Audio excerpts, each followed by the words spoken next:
Homme d'État français né à Reims en 1619, d'abord intendant de Mazarin, il passa au service du roi Louis XIV en 1661, sur les ultimes recommandations du cardinal.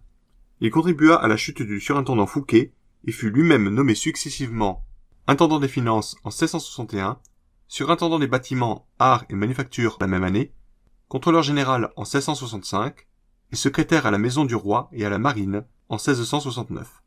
Il encouragea la création de nouvelles manufactures, comme les Gobelins et Saint-Gobain. Il fit tracer de nouvelles routes et joindre les deux mers par le canal du Midi.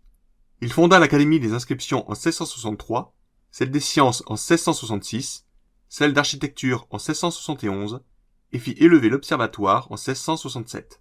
On lui doit aussi de nombreux quais de Paris, des places publiques, la colonnade du Louvre et le jardin des Tuileries.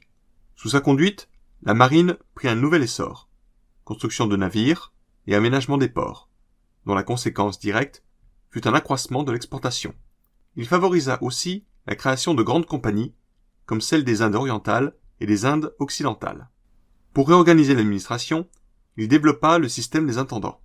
On a nommé colbertisme le principe qui consiste à assurer la plus-value des exportations sur les importations afin d'acquérir les métaux précieux, ce qui se traduisit à l'intérieur par un essor de l'industrie et à l'extérieur par un protectionnisme qui devait favoriser cette industrie naissante.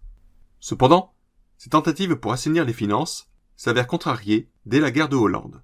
Il ne put freiner les dépenses de l'État, et son crédit baissa tandis que montait celui du jeune Louvois.